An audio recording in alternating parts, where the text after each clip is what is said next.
आप सभी को मेरा नमस्कार। मैं श्रीमती मीरा गुप्ता, सहायक प्राध्यापक अर्थशास्त्र के पद पर शासकीय जेएमपी महाविद्यालय तखतपुर में पदस्थ हूँ। आज मैं आप लोगों से एमए 4th सेमेस्टर के 3rd पेपर आर्थिक विकास एवं नियोजन के अंतर्गत साधनों की गतिशीलता एवं भारतीय नियोजन की रणनीति पर चर्चा करूंगी। अब हम आर्थिक नियोजन भाग 2 के अंतर्गत भारतीय नियोजन में साधनों की गतिशीलता का अर्थ, साधनों की गतिशीलता की विधियां, साधनों की गतिशीलता को प्रभावित करने वाले घटक एवं भारतीय नियोजन की रणनीति के बारे में विस्तृत रूप से चर्चा करेंगे। देखते हैं कि साधनों की गतिशीलता, इसका क्या अर्थ है। साधनों की गतिशीलता से अभिप्राय वित्तीय साधनों का एकत्रीकरण करने से होता है। आधुनिक काल में आर्थिक विकास प्रत्येक विकासशील देश का मुख्य उद्देश्य है, जो बदले में दक्ष एवं व्यवस्थित आयोजन से संबंधित है।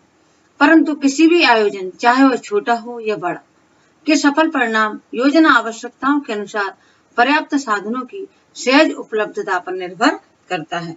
वास्तव में उचित वित्तीय प्रबंधों के बिना आयोजन की धारणा का कोई महत्व नहीं। योजना आयोग ने ठीक ही अवलोकन किया है कि साधनों का जुटाव ही भारतीय आयोजन की मुख्य चिंता है। इसी प्रकार वित्तीय आयोजन यह सुनिश्चित करता है कि मांग और पूर्तियों को इस प्रकार संतुलित किया जाए कि भौतिक क्षमताओं से अधिक संभव कार्य लिया जा सके, परंतु कीमत संरचना में कोई बड़ा और अनियोजित परिवर्तन न हो। विकास के लिए आयोजन में एक उचित निर्णय सम्मिलित है कि समाज के भीतर वास्तविक साधनों को कैसे पहुंचाना है और वांछित परिणामों की प्राप्ति के लिए उनका सर्वोत्तम परिवर्तन कैसे किया जा सकता है। दूसरे शब्दों में हम देख सकते हैं कि एक कार्यक्रम बनाते समय इसकी लागतें और लाभ, वित्तीय और मौद्रिक आच्छादितता का अनुमान लगाना और इसके उलझावों और योजना की वास्तव में लाभप्रदता को देखना ही साधनों की गतिशीलता कहलाता है। वित्तीय शेषों का दबाव सुदृढ़ नियोजन और अर्थव्यवस्था के प्रबंध का एक अन्य संकेत है। अतः यह कार्यक्रमों में पोषण के लिए कोष एकत्रित करने के कार्यक्रमों तथा वास्तव में वित्तीय संदर्भ में प्राप्तियां करने से संबंधित है। इस प्रयोजन से इसमें योजनाओं के निष्पादन के लिए वित्त के विभिन्न आंतरिक और बाहरी स्रोत सम्मिलित हैं। अतः साधन गतिशीलता का एक उपकरण है जो वस्तुओं और सेवाओं की मांग और पूर्ति में सामंजस्य करता है। यह स्फीतिकारी प्रवृत्तियों को रोकने और भुगतानों के संतुलन की कठिनाइयों को रोकने के लिए आवश्यक है। अब देखते हैं कि साधनों की गतिशीलता की क्या विधियां हैं। हम कौन कौन से ऐसे स्रोत हैं इसके अंतर्गत जिससे हम वित्तीय साधनों को एकत्रित करते हैं। प्राय योजना में सम्मिलित कार्यक्रमों के निष्पादन के लिए साधन एकत्रित करने के विभिन्न स्रोत हैं। इसके अंतर्गत दो तरह के साधन होते हैं, एक होता है आंतरिक साधन, दूसरा बाहरी साधन। आंतरिक साधनों में देश से भीतर एकत्रित करने वाले वित्तीय साधन आते हैं। आंतरिक साधनों के स्रोत में हम देखेंगे कि दो प्रकार के हैं, बजटीय बचत और दूसरा है घरेलू उधार। बजटीय बचत के अंतर्गत देखते हैं कराधान से पूर्व योजना दरों पर चालू राजस्व शेष। दूसरा है अतिरिक्त कराधान, जिसमें सार्वजनिक उद्यमों के अतिरिक्तों को बढ़ाने के उपाय सम्मिलित हैं। तीसरा है रिजर्व बैंक द्वारा बचाए गए लाभ। फिर है सार्वजनिक उद्यमों का अतिरिक्त। आंतरिक साधन का दूसरा स्रोत हम देखते हैं घरेलू उधार से है। इसमें पहला है लोगों से ऋण, जिसमें राज्य के उद्यम भी सम्मिलित हैं, बाजार से उधार और वित्तीय संस्थाओं से आवधिक ऋण। दूसरा है लघु बचतें, जो लघु बचतें होती है उसको भी उधार ले सकते हैं, वार्षिक जमा, अनिवार्य जमा, कीमत बांड और स्वर्ण बांड। फिर है भविष्य निधियां। फिर है इसमें राज्यों के समानीकरण कोष और अन्य पूंजी प्राप्तियां। ये सब सरकार घरेलू उधार के अंतर्गत रखती है। देश के अंदर उधार जो लेती है सरकार, वो इन स्रोतों से ले सकती है। फिर हम देखते हैं बाहरी स्रोत, बाहरी साधन। इसमें विदेशी सहायता तथा अंतर्राष्ट्रीय संस्थाओं से सहायता और विदेशी सरकारों के निवेश सम्मिलित होते हैं। उधार के रूप में मुख्य स्रोत जो योजना अनुसार कार्यक्रमों के निष्पादन के लिए वित्त को प्रोत्साहित करते हैं वो निम्नलिखित हैं। पहला है विदेशी सरकार से ऋण ले सकते हैं। दूसरा है विभिन्न अंतर्राष्ट्रीय संस्थाओं से अनुदान के रूप में ले सकते हैं। अन्य विदेशी निवेश आदि के रूप में विदेशी सहायता ले सकते हैं। इस तरह से हमने देखा कि आंतरिक साधन और बाहरी साधन जो हमारी वित्तीय सहायता के रूप हैं, जिनसे हम अपने वित्तीय संसाधनों की प्राप्ति कर सकते हैं। हम नेक्स्ट देखते हैं कि साधनों की गतिशीलता को प्रभावित करने वाले घटक। पर्याप्त वित्त व्यवस्था के अभाव में योजनाओं के उद्देश्य एवं विकास कार्यक्रमों का सफल संचालन करना संभव नहीं होता। अल्पविकसित या विकासशील देशों में साधनों की गतिशीलता को प्रभावित करने वाले घटक निम्नानुसार हैं। पहला इसमें है राजस्व प्रणाली की दृढ़ता। राजस्व प्रणाली की दृढ़ता से साधनों की गतिशीलता प्रभावित होती है। राजस्व प्रणाली की दृढ़ता जितनी अच्छी होगी, वित्तीय संसाधनों की स्थिति उतनी ही अच्छी होगी और नियोजन के उद्देश्यों के क्रियान्वयन में कोई बाधा उत्पन्न नहीं होगी। जबकि इसकी विपरीत स्थिति में राजस्व प्रणाली की दृढ़ता की कमी होने पर उद्देश्यों के क्रियान्वयन में कठिनाई उत्पन्न होती है। नेक्स्ट है योजना की अवधि। योजना की अवधि भी वित्तीय संसाधनों को प्रभावित करती है। योजना अवधि के दौरान जो उद्देश्य निर्धारित किए जाते हैं उनमें तभी सफलता मिलती है जब उस समय कोई राजनीतिक अस्थिरता, युद्ध, संकट काल, प्राकृतिक आपदाएं जैसे बाढ़, भूकंप, महामारी इत्यादि उत्पन्न न हो। नेक्स्ट देखते हैं उद्देश्यों की प्रकृति। उद्देश्यों की प्रकृति भी साधनों की गतिशीलता को यानी वित्तीय साधनों की दृढ़ता को प्रभावित करती है। यदि योजनाओं के उद्देश्य उत्पादकीय हों जो अर्थव्यवस्था को मजबूत बनाने पर जोर देते हैं तो स्थिति मजबूत बनने की ओर अग्रसर होती है। नेक्स्ट है जनता की मनोवृत्ति तथा चेतना। जनता की मनोवृत्ति तथा चेतना भी साधनों की गतिशीलता को प्रभावित करती है। यदि देश की जनता की मनोवृत्ति बचत करने की होती है तो यह बचत एकत्रित होकर निवेश के रूप में पूंजी निर्माण को बढ़ावा देती है, जिससे वित्तीय स्थिति मजबूत होती है और वह आर्थिक नियोजन के उद्देश्यों को सफल बनाने में महत्वपूर्ण भूमिका निभाती है। नेक्स्ट है अंतर्राष्ट्रीय स्तर पर देश की साख। यदि किसी देश की साख अंतर्राष्ट्रीय स्तर पर अच्छी होती है तो साधनों की गतिशीलता पर अनुकूल प्रभाव पड़ता है। देश की साख अच्छी नहीं होने पर वित्तीय साधनों की स्थिति अर्थव्यवस्था पर प्रतिकूल प्रभाव डालती है। नेक्स्ट है सरकार की आर्थिक नीति। सरकार की आर्थिक नीति वित्तीय साधनों की स्थिति को प्रभावित करती है। सरकार यदि अर्थव्यवस्था के तीनों क्षेत्र कृषि, उद्योग, सेवा क्षेत्र के विकास पर नीतियां बनाकर उनको बढ़ाने का प्रयास करती है तो वित्तीय संसाधनों की स्थिति मजबूत होगी और अर्थव्यवस्था में साधनों की गतिशीलता पर अनुकूल प्रभाव पड़ेगा। नेक्स्ट है विदेशी विनिमय कोष। विदेशी विनिमय कोष में किसी देश के भंडार अधिक होने पर उस देश के साधनों की गतिशीलता पर अनुकूल प्रभाव पड़ता है। इसके विपरीत विदेशी विनिमय कोष के भंडार में यदि कमी होती है तो साधनों की गतिशीलता पर प्रतिकूल प्रभाव पड़ेगा। नेक्स्ट है सरकार की आर्थिक स्थिति। सरकार की आर्थिक स्थिति साधनों की गतिशीलता को बहुत अधिक प्रभावित करती है। सरकार की आर्थिक स्थिति मजबूत होने पर साधनों की गतिशीलता पर अनुकूल प्रभाव पड़ेगा, अन्यथा की स्थिति में इस पर विपरीत प्रभाव पड़ता है। नेक्स्ट है समाज में धन का वितरण। समाज में धन का वितरण भी साधनों की गतिशीलता को प्रभावित करता है। इस तरह से हमने यह देखा कि साधनों की गतिशीलता को प्रभावित करने वाले घटक अर्थव्यवस्था की स्थिति का दर्पण होते हैं। अंत में हम इस प्रकार कह सकते हैं कि इन साधनों के अपने महत्व और बाधाएं हैं, परंतु विकासशील देशों की आवश्यकताएं इतनी विस्तृत हैं कि मात्र एक साधन योजना व्यय को पूरा करने के पर्याप्त वित्त उपलब्ध नहीं करा सकता। अतः विशेष साधन का चयन अर्थव्यवस्था के स्वरूप और सामाजिक आर्थिक ढांचे पर निर्भर करता है। इसलिए साधनों की विभिन्न किस्मों का प्रयोग अर्थव्यवस्था के बदलते वातावरण के अनुसार करना होता है। इस प्रकार सीमांत बचत अनुपात को उपभोग पर प्रतिबंध लगाकर बहुत ऊंचा रखना चाहिए, परंतु निर्धन देशों के प्रकरण में उपभोग का स्तर पहले ही बहुत नीचा होता है तथा इसे और नीचा करना संभव नहीं होता। फलतः उपभोग को दबाए बिना आंतरिक साधनों की सहायता बाहरी साधनों से करनी होगी। अतः यदि साधन योजना की आवश्यकता को पूरा करने के लिए अपर्याप्त हैं, तो साधनों की रचना विदेशी सहायता और घाटे की वित्त व्यवस्था द्वारा की जा सकती है। अब हम देखेंगे आर्थिक नियोजन के उद्देश्य एवं उद्देश्यों की प्राप्ति कि आर्थिक नियोजन में क्या क्या उद्देश्य रखे गए थे और उन उद्देश्यों की कितनी प्राप्ति हुई हमें। तो पहला है आत्मनिर्भरता। योजनाओं के प्रारंभ से ही आत्मनिर्भरता की बात कही गई है, लेकिन तृतीय योजना ने इस पर विशेष बल दिया है। 5वीं पंचवर्षीय योजना में तो विदेशी सहायता पर निर्भरता को न्यूनतम करने की बात कही गई थी। 8वीं योजना में तकनीकी, खाद्यान्न, सुरक्षा व साधनों की आत्मनिर्भरता का उद्देश्य रखा गया था, जबकि 9वीं योजना से 12वीं योजना तक का उद्देश्य आत्मनिर्भरता के प्रयासों को मजबूत करना रहा है। उद्देश्यों की प्राप्ति में हम देखते हैं कि नियोजन के कारण ही आज हम आत्मनिर्भर होने की स्थिति में हैं।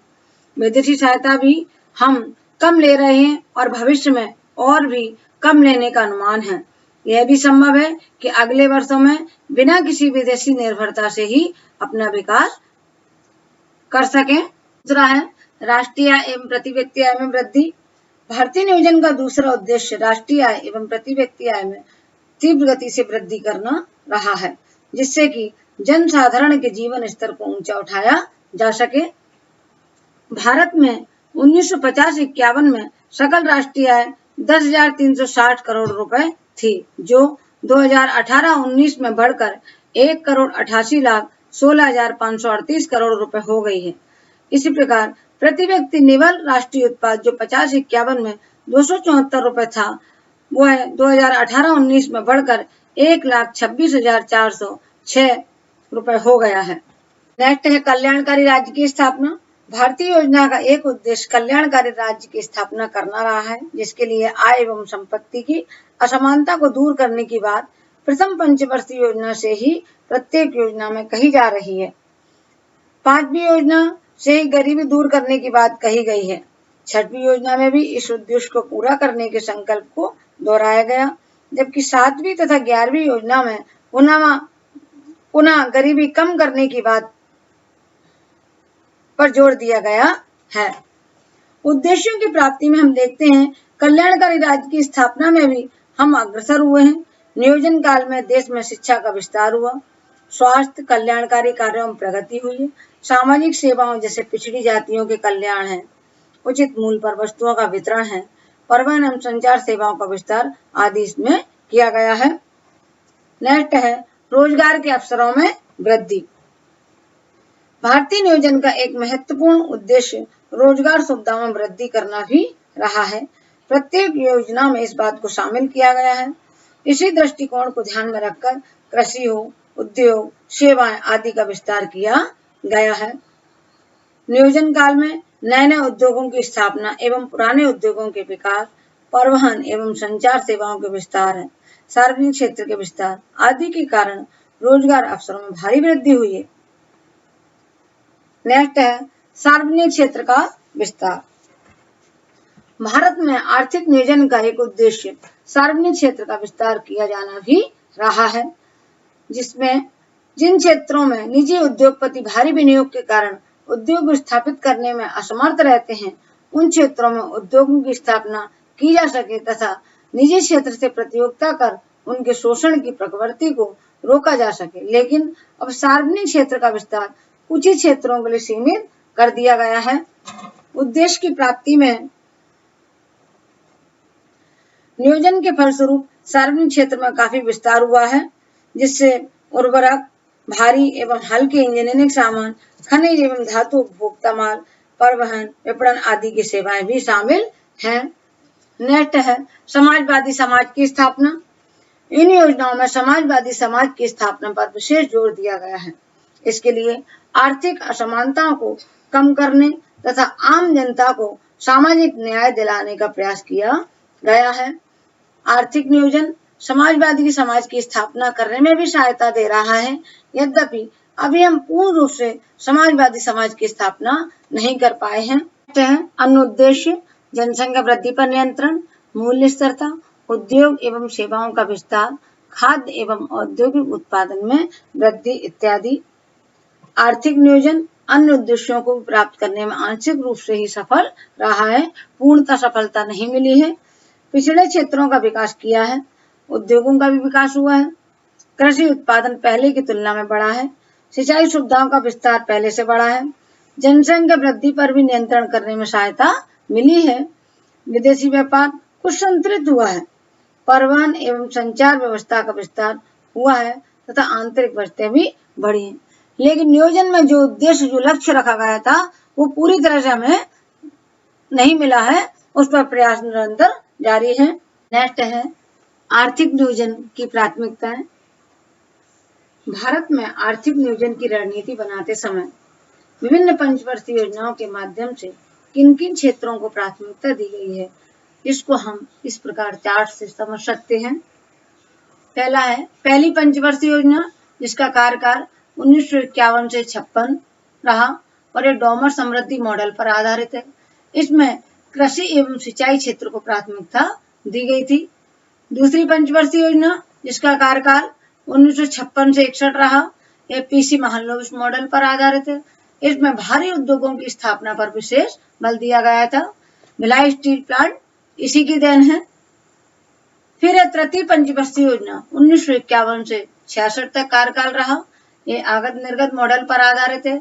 इसमें भारतीय अर्थव्यवस्था को आत्मनिर्भर व स्वतः स्फूर्त बनाने पर बल दिया गया। 1966 से 69 तक कोई पंचवर्षीय योजना नहीं बनी, क्योंकि 1962 में और 65 में भारत पाकिस्तान और भारत चीन का युद्ध होने के कारण उस समय जो योजना के तृतीय पंचवर्षीय योजना में जो लक्ष्य रखा गया था वो पूरा नहीं हुआ। इसलिए 3 वर्ष का कार्यकाल योजना अवकाश के नाम से जाना जाता है और उस अवधि के दौरान रुपए का अवमूल्यन भी हो गया था। फिर चतुर्थ पंचवर्षीय योजना, ये सन 1969 से 74 का कार्यकाल रहा। लियोन टॉपिक का आगत निर्गत मॉडल पर आधारित है। इसका मुख्य उद्देश्य स्थिरता के साथ आर्थिक विकास एवं आत्मनिर्भरता की प्राप्ति था। नेक्स्ट है पांचवी पंचवर्षीय योजना। इसका कार्यकाल 1974 से 69 वर्ष रखा गया था। एडीपी धर मॉडल पर आधारित है। इसका मुख्य उद्देश्य गरीबी उन्मूलन के साथ आत्मनिर्भरता की प्राप्ति था। पांचवी पंचवर्षीय योजना को 1 वर्ष पूर्व ही समाप्त कर दिया गया था जनता पार्टी द्वारा। इस समय इस दौरान जो योजना अवधि थी उसको अनवरत योजना के नाम से रखा गया था। इसमें 2 योजनाएं थी 1978 से 80 के बीच के लिए। फिर नेक्स्ट है छठी पंचवर्षीय योजना। इसका कार्यकाल 1980 से 1985 रहा है। ये आगत निर्गत मॉडल का विस्तारित रूप है। इसका मुख्य उद्देश्य गरीबी निवारण तथा रोजगार सृजन करना था। नेक्स्ट है सातवीं पंचवर्षीय योजना 1985 से 90 के बीच। ये वस्तु मजदूरी मॉडल पर आधारित है। इसका मुख्य उद्देश्य आर्थिक वृद्धि, आधुनिकीकरण, आत्मनिर्भरता और सामाजिक न्याय, ये इसके मुख्य उद्देश्य थे। इन पर विशेष जोर दिया गया। 1990 से 92 के बीच भी कोई पंचवर्षीय योजना नहीं बन पाई राजनीतिक अस्थिरता के कारण। फिर नेक्स्ट है आठवीं पंचवर्षीय योजना। इसका कार्यकाल 1992 से 97 के बीच रहा, जो जॉन डब्ल्यू मुलर मॉडल पर आधारित है। इस योजना का मुख्य उद्देश्य मानव संसाधन का विकास करना था। मानव के जो संसाधन है पूरे, शिक्षा, स्वास्थ्य, आय, इन तीनों पर जोर दिया गया। नौवीं पंचवर्षीय योजना 1997 से 2002 तक इसका कार्यकाल रहा। ये आगत निर्गत मॉडल पर आधारित है। इसका मुख्य उद्देश्य सामाजिक न्याय और समानता के साथ आर्थिक समृद्धि प्राप्त करना था। 10वीं पंचवर्षीय योजना, जिसका कार्यकाल 2002 से 2007 तक रहा है, ये आगत निर्गत मॉडल पर आधारित है। इसका मुख्य उद्देश्य सामाजिक क्षेत्र एवं आधारित संरचना पर बल देना था। नेक्स्ट है 11वीं पंचवर्षीय योजना 2007 से 2012 के बीच। इसका मुख्य उद्देश्य तीव्रतर और अधिक समावेशी विकास करना था। मतलब सभी क्षेत्रों के विकास पर इसमें जोर दिया गया था। 12वीं पंचवर्षीय योजना 2012 से 2017।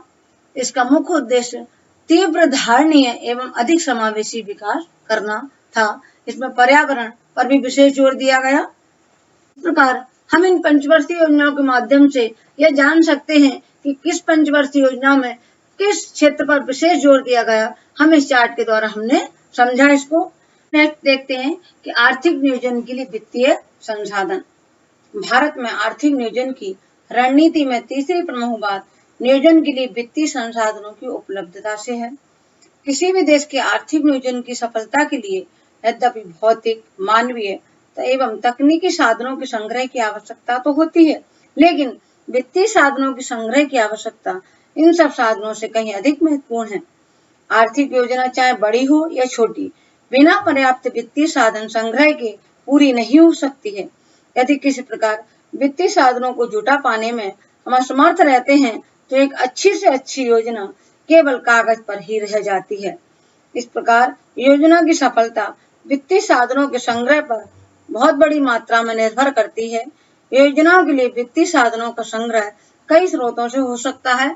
ये स्रोत है, कराधान के माध्यम से कर सकते हैं, सार्वजनिक ऋण लेकर के किया जा सकता है, सार्वजनिक उपक्रम जो है उनसे बचत प्राप्त करके कर सकते हैं, अल्प बचतों को एकत्रित करके वित्तीय साधन जुटा सकते हैं, विदेशों से ऋण लेकर के, विदेशी सहायता से एवं विदेशी अनुदानों से, और है घाटे की वित्त व्यवस्था। ये सब साधनों से हम वित्तीय संसाधनों को एकत्रित कर सकते हैं। भारत एक विकासशील देश है जिसकी आवश्यकताएं भी इतनी अधिक हैं कि कोई भी एक स्रोत आवश्यक मात्रा में वित्तीय साधन जुटाने में समर्थ नहीं होता। इसलिए भारत ने अपने आर्थिक नियोजन को पूरा करने के लिए विभिन्न स्रोतों का सहारा लिया है। इसमें से जो ये दिए हुए हैं, इसमें से कराधान, विदेशी ऋण एवं घाटे की वित्त व्यवस्था का उपयोग बहुत सोच समझ कर लिया जाना चाहिए, क्योंकि ये ना तो जनहित में और ना ही देश हित में उचित है। इस प्रकार हमने साधनों की गतिशीलता का अर्थ, विधियां एवं प्रभावित करने वाले घटकों के साथ साथ भारतीय नियोजन की रणनीति बनाते समय किन किन बातों पर जोर दिया जाना चाहिए, इस पर चर्चा की।